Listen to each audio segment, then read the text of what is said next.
Olá, Elite Oculta!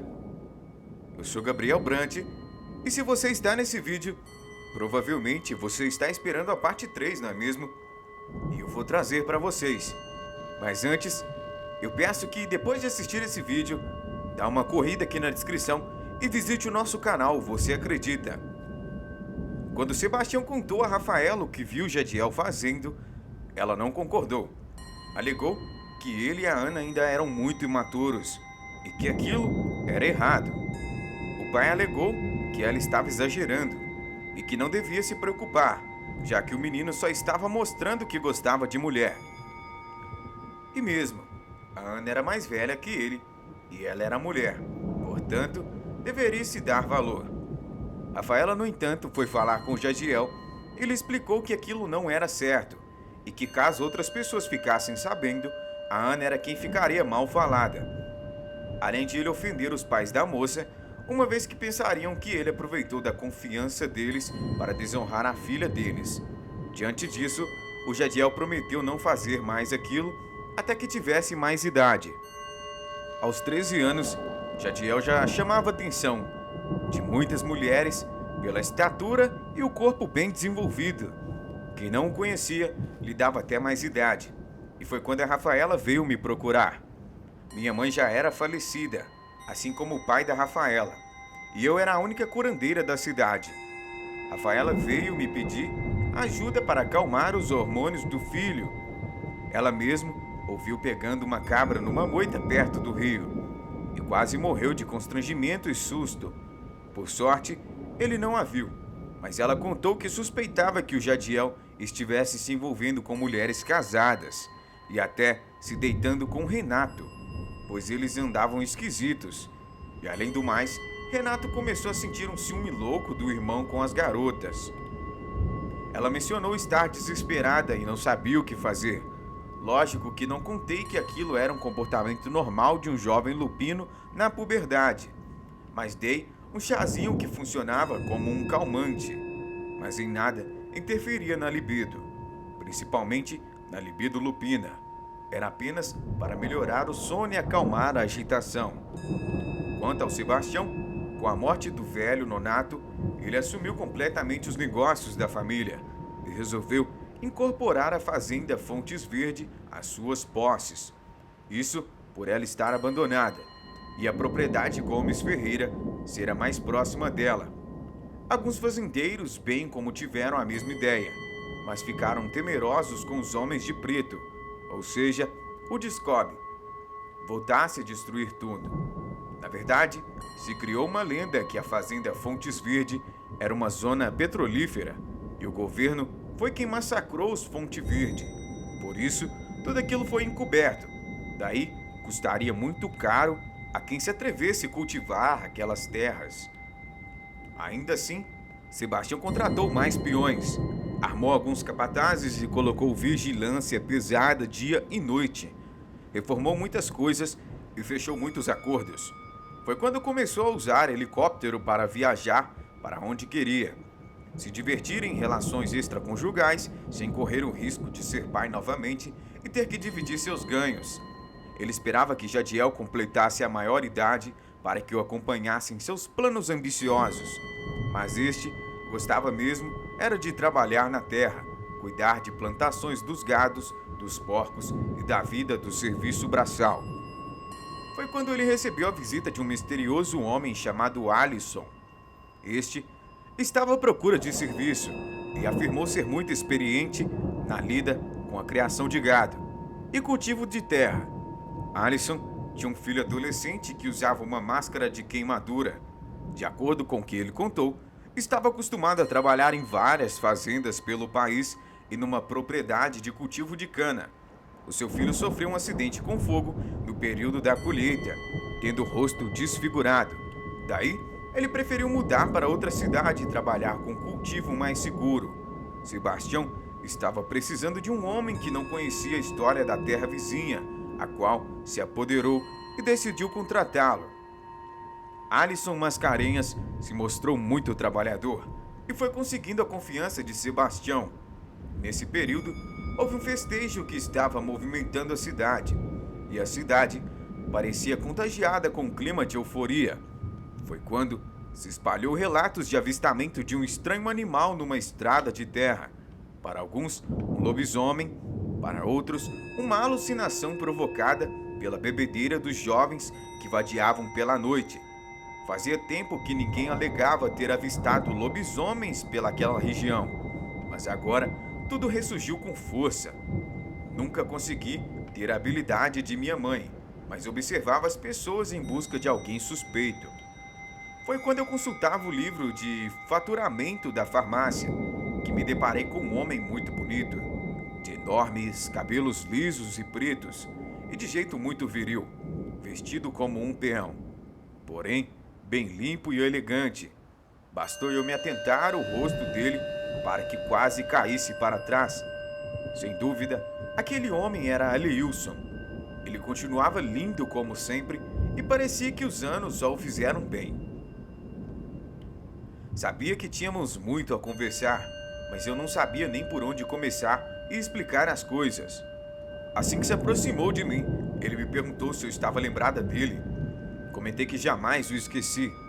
Nisso, ele não fez nenhum rodeio e me perguntou pelo seu filho. Adiantei que o Jadiel estava muito bem, mas que não estava mais sobre a minha guarda.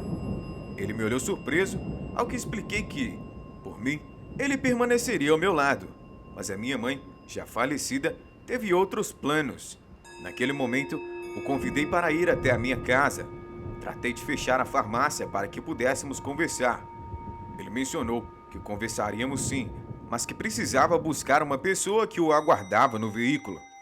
Comentei que me adiantaria em casa e em pouco tempo ele já se aproximava com um jovem rapaz que utilizava uma máscara de queimadura. Eu fiquei espantada. Fisicamente, ele lembrava muito Jadiel e até o andar era o mesmo. Deduzi que era o outro gêmeo. Assim que eles adentraram a minha casa, pus-me a fitar aquele jovem, imaginando como se ele havia sofrido aquele acidente. Perguntava-me se o Discob teria feito aquilo, se eram tão cheios de maldade ao ponto de desfigurar o rosto de um recém-nascido. Lógico que sabia a resposta. Contudo, Aleilson anunciou que eu era de confiança. Nisso, o jovem retirou a máscara, revelando o rosto sem nenhuma cicatriz. E o mais espantoso era que ele era o Jadiel, sem tirar ou botar. Era como se eu estivesse diante do Jadiel. Aleilson alegou que aquilo era um disfarce, até mesmo para evitar especulações, caso o Jadiel e o Jardel fossem tão parecidos. E aquele fato incitara a curiosidade do povo. Ainda muito surpresa com a semelhança dos irmãos, revelei que eles não eram apenas parecidos, mas idênticos. Mencionei que ele fez bem em inventar o disfarce, pois o único detalhe que os diferenciavam era o tamanho dos cabelos. Jardel sorriu e perguntou se era verdade mesmo, que seu irmão parecia tanto com ele assim, ao que confirmei que até a voz era a mesma. Pouco depois, comecei a explicar tudo o que aconteceu. Aleilson pareceu perplexo ao saber que seu filho pensava ser filho do ladrão que roubou a propriedade dos Fonte Verde. Pedi desculpa por tudo, mas reforcei que tudo aquilo foi ideia da minha mãe. Ele pediu para eu ficar calma e contou que trabalhava para Sebastião e que não estava muito longe de Jadiel. Ele quis saber o grau de proximidade que eu tinha do seu filho, ao que expliquei que a mãe dele, por ser uma mulher generosa, me convidou para ser madrinha dele. Isso porque a minha mãe não concordou em ser a madrinha e sugeriu que ela repassasse aquela honra para mim. Comentei que eu costumava visitar o Jadiel para abençoá-lo e que era um rapaz de bom coração, muito humilde e generoso. Diante disso, ele, Aleilson, soltou um sorriso que me fez estremecer, mas logo quis saber se o Jadiel já havia tido uma primeira transformação, ao que contei que não. Ele explicou que precisava orientar o seu filho para que ele não se colocasse em perigo ou fizesse alguma besteira. Aleilson comentou que temia que ele fosse um lupino bestial, o que seria muito arriscado, pois facilmente poderia ser exposto ao Discob, ou mesmo a caçadores meramente humanos. Só então me atentei que, por ter o sangue lupino, Jadiel poderia ter a sina ativada e sofrer transformações. Preocupada, Perguntei se o Jardel já havia tido a primeira transformação, e ele revelou que não.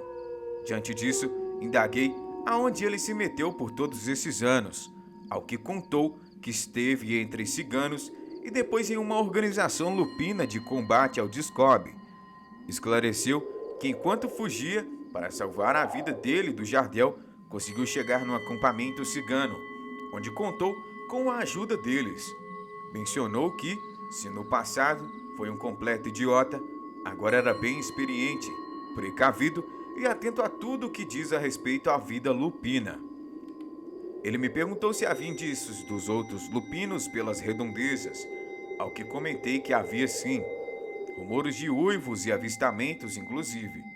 Recentemente havia relatos entre uns jovens da comunidade de avistamentos em entradas. Fora isso, só os avistamentos de Quaresma. Daí só poderiam ser lupinos bestiais ou semi-bestiais.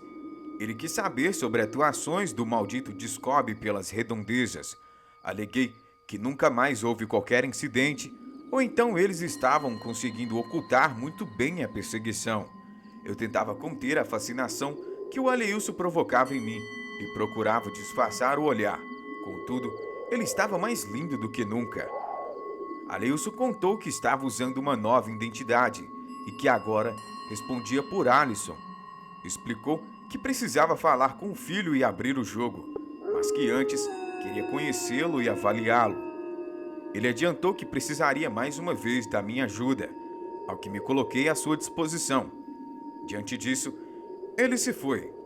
Se por um lado eu estava chocada com o aparecimento dele, por outro, estava feliz e aliviada por ele ter escapado da chacina orquestrada pelo Discob. Contudo, me sentia culpada por ter me deixado levar pela minha mãe e não ter cuidado do Jadiel como ele me pediu. Todavia, o que ninguém imaginava foi uma ideia inusitada do Sebastião. Como ele havia se apoderado da fazenda Fontes Verde após o trabalho de capina, renovação de cercas e cultivo de alguns lotes, ele priorizou a reforma do casarão e da área dos peões. Reformou a colônia dos empregados e contratou mais pessoas. Foi quando decidiu que Jadiel ficaria no casarão. Claro que acompanhado de pessoas de sua confiança. Em algumas noites, Catarina poderia dormir na companhia do seu filho. Porém, ele não gostava muito da ideia da esposa dormir fora de casa, embora ele aproveitasse para trazer mulheres para dormir com ele, até em seu leito matrimonial. Por ter vergonha de ser o pai de Renato, pelo fato dele ser homossexual, Sebastião preferia que esse continuasse preso em casa, para fugir dos comentários. Ele chegou a internar o filho numa clínica psiquiátrica, alegando que ele era esquizofrênico e sofria de transtorno de gênero. Se bem que Renato era um homem cis, e mesmo que fosse um homem trans, não sofreria de nenhum transtorno, e sim teria uma identidade de gênero incompreendida pelo pai machista, ignorante e preconceituoso. Sebastião vivia dizendo que Renato era um doente e que ele o mataria caso soubesse que ele serviu de mulherzinha para outro cara. Ele era um homem machista e bruto, e Renato se sentia perdido, culpado, envergonhado e pressionado e amedrontado. Para piorar, ele era considerado uma piada até entre os empregados, que se incomodavam até com o olhar dele, fazendo piadinhas a respeito dele quando a família do patrão não estava por perto. Apenas Jadiel não o criticava e chegou a dizer que preferia apenas amá-lo que tentar entender ou corrigir. Dizia que o respeito era o que importava, até mesmo porque acreditava que nada devia ser tão radical e que seu pai deles viveu o que bem sentiu vontade. Não tinha o direito de censurar a vida alheia. Renato era tão confuso que chegou a se insinuar e se envolver com Jadiel, que por sua vez era tão descontrolado na libido que não dispensou nem o suposto irmão. Para ele, tudo era normal e não havia perigo em experimentar, o que era algo da sua própria natureza lupina. Jadiel se sentiu muito contente em ser apontado como o homem de confiança do pai, embora fosse um pré-adolescente. Administrar a fazenda Campos Verde, enquanto o pai cuidava da fazenda Gomes Ferreira, o fez pensar no grau de confiança que o pai depositava nele. Por isso, decidiu não decepcionar as expectativas do pai. Entre os funcionários, havia um grupo que não concordava em servir um moleque metido a macho antes do tempo. Estes não paravam de comentar e debochar do Jadiel, claro que sem ele saber. Quando soube disso, Aleilson foi ter com o grupo e alegou que, independente da idade, Jadiel era o patrão e que era melhor cada um se colocar em seu lugar. Quem não estivesse satisfeito com o trabalho, que pedisse as contas e caísse fora. Diante disso, Aleilson acabou dando um ponto final em qualquer gracinha. Jardel ficou responsável pelo mangueiro e coleta de leite, e como usava uma máscara de vítima de acidente com fogo, passou a ser conhecido como o Deformadinho. Por gostar do que fazia, ele era muito disciplinado. Mantinha uma higienização impecável no mangueiro, e o leite era sempre recolhido no horário certo. Além disso, os bezerros e vacas estavam alimentados corretamente. Foi quando Jadiel decidiu ir até o mangueiro para conhecer o rapaz que tantos elogios recebia por seu trabalho bem feito. Jardel estava recolhendo os vasilhames de leite quando Jadiel se aproximou. Ele já havia ouvido falar que o Deformadinho era de poucas palavras, mas decidiu ir ter com ele. O jovem, ao vê-lo, pareceu pasmo, ficando observando meio que sem ação. Na verdade, ele estava surpreso com o quanto seu irmão se parecia com ele. Era como se viesse em outra versão. Se não fosse a máscara que ele usava, Jadiel teria a mesma sensação. Sem ter noção de qualquer coisa e agindo como todos os demais, Jadiel ficou intrigado com o motivo dele usar aquela máscara e quis saber como foi o acidente. Jardel sustentou a farsa de que foi um acidente com fogo num canavial. Foi quando, naturalmente, os dois se aproximaram um do outro e acabaram inalando os seus cheiros. Ambos tentaram disfarçar, até mesmo para não colocar a masculinidade em evidência, mas era perturbador para ambos sentir o cheiro um do outro, tanto que o coração de ambos começaram a bater acelerados. A vontade inusitada que sentiram era de se cheirarem mutuamente, uma reação natural de irmãos gêmeos lupinos. Mesmo que não comentem nada sobre isso, irmãos gêmeos lupino se sentem atiçados um pelo cheiro do outro e costumam se cheirar em segredo. É um comportamento estranho e sem explicação, mas o cheiro era tão irresistível que eles começaram a roçar os dentes na língua, como se estivessem mastigando, e aquilo lhes proporcionava satisfação. No caso do Jadiel e Jardel, por não terem sido criados juntos, lógico que aquilo foi muito embaraçoso, tanto que ambos se abraçaram e começaram a cheirar o pescoço um do outro com desespero e impulsividade. Todavia, Jadiel ficou tão assustado com aquilo que pediu desculpas ao empregado pelo cumprimento esquisito e logo tratou de sair sem jeito. Jardel também estava muito sem jeito. Não entendia que diabo de impulso foi aquele. Ele tentou se desculpar também, ao que Jadiel disse que era melhor eles esquecerem aquilo. Foi um contato muito constrangedor, tanto que Jardel, assim que terminou seu dia de trabalho, esperou o pai na casa que foi destinada a ambos e, apavorado, contou o que aconteceu e como estava arrependido e constrangido por ter vivido aquele estranho contato. Aleilson começou a sorrir e disse que era uma reação normal de irmãos gêmeos lupinos, o que era um sinal que, mesmo transformado, eles se reconheceriam. Explicou que aquilo era o elo gemelar lupino ativado e também um sinal que a primeira transformação deles não tardaria. Jardel alegou que aquilo foi algo muito esquisito e que fez questionar se estava louco. Afinal, não era gay.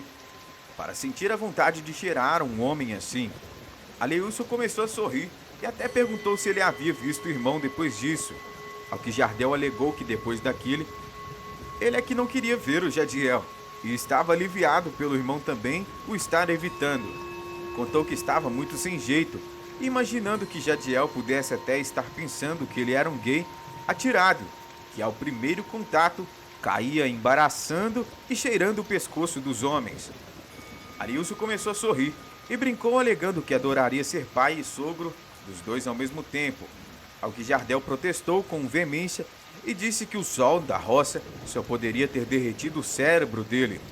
Enquanto isso, Jadiel, no casarão, imaginava a coisa estranha que aconteceu entre ele e o deformadinho. Ele não entendia que diabo deu nele, ou no deformadinho, para eles fazerem aquilo. E o pior foi que ele sentiu uma sensação boa. Muito constrangido, ele chegou à conclusão que precisava era de uma mulher.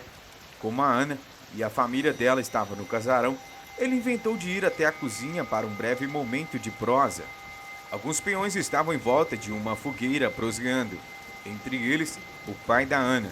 Com isso, Jadiel decidiu aproveitar a distração dos pais da Ana para se meter no quarto dela, onde se amaram loucamente, mesmo temendo serem surpreendidos por alguém. Intrigado, Jadiel tentou repetir a experiência que viveu com o deformadinho, o que arrancou risos de Ana ao ter o pescoço cheirado daquela maneira. Ela chegou até soltar um riso mais alto e perguntou o que deu nele. Ele disfarçou, mas ficou surpreso em perceber que aquilo, quando praticado, não provocava a reação que ele sentiu quando fez aquilo com o deformadinho. Depois do momento perigoso e proibido com a Ana, Jadiel decidiu passar um tempo na beira do rio. E foi quando, para sua surpresa, avistou uma pequena fogueira. Ele decidiu se aproximar curioso e até se sentou num tronco de árvore colocado próximo à fogueira.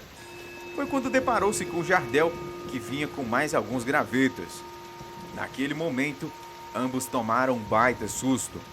Jadiel até se levantou alegando que não sabia que a fogueira era dele. Isso, Jardel alegou que ele não precisava sair e que, embora não fosse nada combinado, ele precisava falar com ele.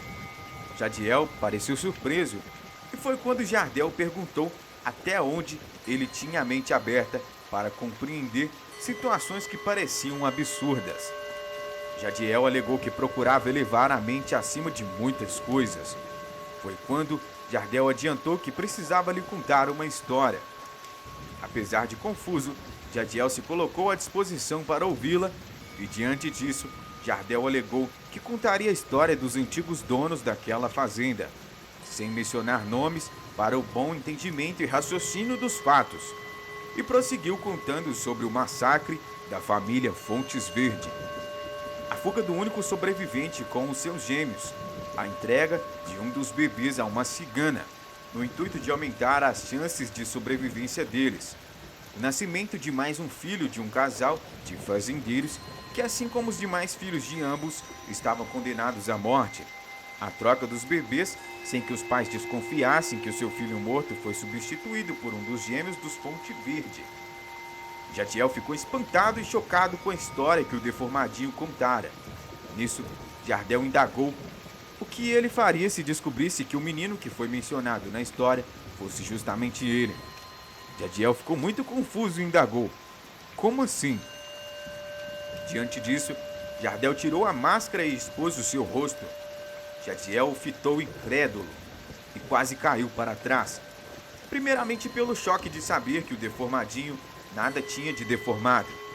Depois, o fato deles serem idênticos fisicamente. E finalmente, a comprovação que a história que ele mencionara era verídica e que ele era um dos envolvidos nela. Jardel alegou que sabia que tudo aquilo era um esforço e tanto para compreender e associar. Reforçou que era muita informação e que a maioria das pessoas surtaria e sairia correndo desesperada, mas que esperava que ele fosse forte e soubesse que, como seu irmão, ele estava à sua disposição para o que desse e viesse. Jadiel estava chocado, porém a sua primeira lamentação foi saber que a sua mãe não era de fato a sua mãe. Chorando, ele perguntou como poderia viver com aquilo, ao que Jardel alegou que ela não sabia de nada e que o melhor era não surtar. Tudo aquilo foi uma verdadeira bomba que explodiu com uma série de revelações. Jadiel estava tão confuso que nem sabia nem o que pensar. Triste, chocado e desanimado, ele se levantou até cambaleando. Jardel lhe deu um abraço e perguntou se ele não iria fazer nenhuma loucura, ao que ele prometeu que não. Já em casa, rumou para o seu quarto, onde chorou a noite toda. Ao saber o que Jardel fez, o pai repreendeu, alegando que foi muito imprudente e precipitado em ter revelado tudo aquilo de uma só vez. Diante disso, Jardel lembrou que a primeira transformação estava próxima e que Jadiel precisava confiar neles. No dia seguinte, Jadiel não tinha ânimo para nada, o que estranhou a todos. Os empregados mais próximos alegavam que ele não estava muito bem de saúde, o que causou estranheza. Assim que soube o que aconteceu, Catarina foi ter com o filho, que pediu para ela o deixar na dele, em seu quarto. Mesmo preocupada, ele respeitou o desejo dele em não ser incomodada. E no começo da noite, conforme as ordens do marido, partiu para a fazenda Gomes Ferreira. E foi quando já se retirava que Jadiel foi até ela e a abraçou, alegando que a amava muito e tinha orgulho de tê-la como mãe. Ele estava tão emocionado que estremecia em prantos. Ela até o pediu para ir com ela, mas ele alegou que o lugar dele era ali e que precisava resolver algumas coisas. Cheia de carinho, a mãe alegou que ele não precisava se envolver de cabeça em nenhum assunto. Afinal, ele ainda era um menino. Suas preocupações deveriam ser com outras coisas, não com uma fazenda. Mencionou que seu pai era muito cabeça dura e deveria dar a oportunidade dele viver as experiências de sua idade. No dia seguinte, Sebastião esteve na fazenda, mas Jadiel alegou que tivera apenas um mal-estar passageiro, mas que já estava melhor. Depois que seu pai adotivo se foi, ele esperou o cair da noite para falar com Aleilson. Comentou que sabia que ele era o seu pai e que fez tudo para salvar a sua vida. Contudo, ele precisava de um tempo para colocar o juízo no lugar. Eram muitas informações, dúvidas e tudo mais. Aleilson alegou que sabia muito bem, e por isso, tudo o que ele queria era continuar trabalhando, pelo menos até a fase da lua cheia. Com o passar dos dias, Aleilson focado no trabalho, e foi quando percebeu que era o dia da primeira transformação dos filhos. Por conta disso, ele convidou Jadiel para uma caçada na mata, mas reforçou que ele deveria ir sozinho, somente Jadiel, Jardel e ele. O jovem concordou não só em ir, mas com todas as recomendações. Um fato que estranhou foram os porcos que Aleilson levou consigo. No entanto, o experiente caçador alegou que aquilo tinha uma afinidade importante. Já se aproximava da meia-noite e eles já tinham caminhado muito. Foi quando os efeitos da primeira transformação começaram a aparecer. Tanto Jardel quanto Jadiel apresentavam um aumento de temperatura corporal e até dificuldades em respirar. Foi quando Aleilson revelou ao Jadiel que se ele estivesse na fazenda, iria se colocar em risco e colocar também as pessoas. Ele era um lobisomem em sua primeira transformação.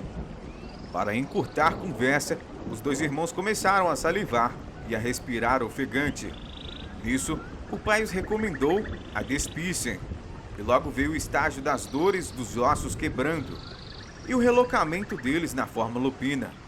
Somado a isso, o crescimento de pelos, transformações no rosto e o ganho de massa corporal.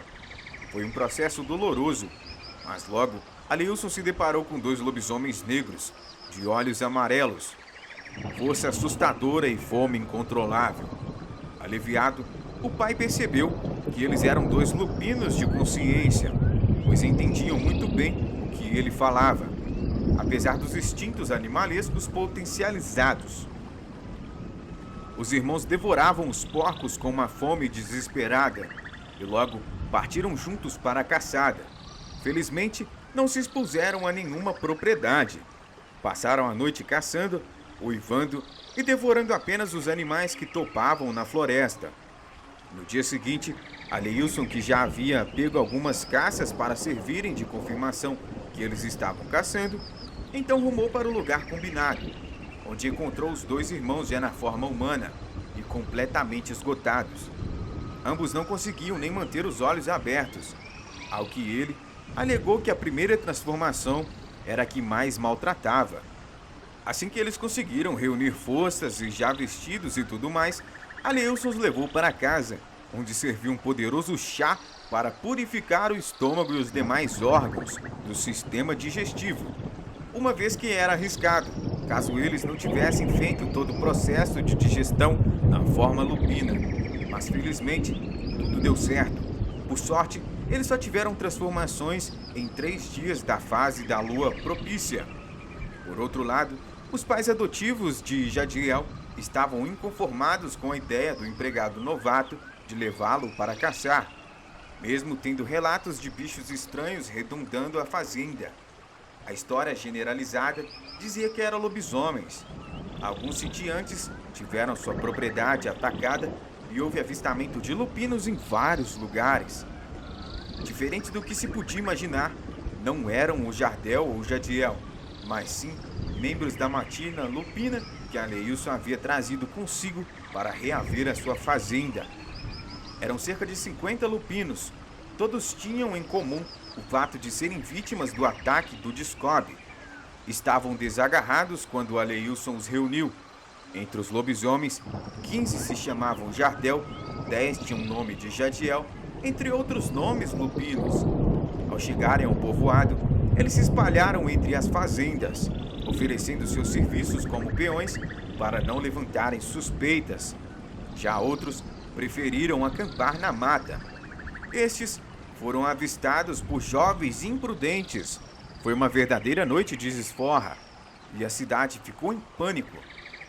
Passada a fase da lua cheia, Aleilson foi conversar com Jadiel e alegou que os lupinos atacariam a fazenda Fontes Verde, no intuito de acovardar todos que viviam nela, pois ela deveria voltar às mãos dos verdadeiros donos.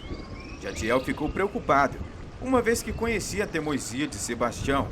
Porém, um fato inesperado mudou os rumos das coisas. Sebastião foi baleado por um peão que o flagrou com sua mulher. A mulher do peão teve a morte no local. No caso, na beira do rio. Já Sebastião ainda tentou escapar baleado, mas só viveu a ponto de contar quem o matou e por quê. Quando soube do falecimento do marido, Catarina ficou desesperada, mesmo sabendo que ele a traía no momento que foi alvejado. Os capatazes foram quem tentaram socorrer o patrão, e logo em seguida, alguns saíram à procura do assassino, que foi pego tentando escapar da cidade, e teve o mesmo fim que o patrão da fazenda Gomes Ferreiro. Com isso, assim que soube que Aleilson era o dono da fazenda Fontes Verde, Catarina entregou-lhes as suas terras. Foi quando ela soube tudo o que aconteceu no passado, e só não se enlouqueceu por conta do apoio do Renato, e principalmente do Jadiel, que deixou claro que Aleilson era o seu pai, mas quanto à mãe, ele não conhecia outra senão Catarina. Com 1 ano da morte do Sebastião, Aleilson casou-se com Catarina. Contudo, meses antes de se envolver com ela e propor casamento, ele me perguntou o que eu queria como recompensa por tê-lo ajudado, ao que confessei que o desejava desde a primeira vez que o vi. Diante disso, ele me amou por 3 meses, me fazendo completamente sua e me ensinando o prazer de pertencer a um homem extraordinário. Por conta disso, eu realizei o sonho da maternidade. Tive um filho ao qual chamei de Ramon e que preencheu todo o meu vazio de vida. Hoje vivo para ele, mesmo temendo que ele no futuro venha se tornar um lobisomem como o pai e os irmãos. Aleilson e Catarina mais uma vez uniram as suas fazendas. Renato descobriu o amor de um jovem peão também gay e ambos passaram a viver juntos com o apoio do Aleilson e da Catarina. Jadiel, hoje com 18 anos, continua namorando firme a Ana. Já o Jardel namorava a Eveline, uma lupina de sina ativada, filha de um casal lupino que trabalhava para Aleilson. Na mega fazenda comandada por Aleilson, moram muitas famílias lupinas que ajudam no desenvolvimento dos negócios. Contudo, o maior sonho de todos é se deparar com um ataque do Discob, pois se no passado a fazenda Fontes Verde caiu diante do ataque sorrateiro dessa organização, hoje está preparada como nunca para qualquer confronto. Fael, esse foi o meu relato. Espero que possa ajudar muitos lupinos e servir de exemplo e reflexão, pois, mesmo que percamos tudo, podemos nos refazer. Agradeço a oportunidade de contar a minha história de vida. Aproveito para dizer que realmente o Elite Oculta é um dos melhores canais que aborda o tema lobisomem. Muito obrigado por tudo e boa noite. Se você gostou desse vídeo, gostou da minha voz também, você pode visitar o Você Acredita. O link do canal está na descrição. Lembrando a todos vocês que no canal sai vídeo todos os dias, entre 6 e 9 horas. Muito obrigado e boa noite.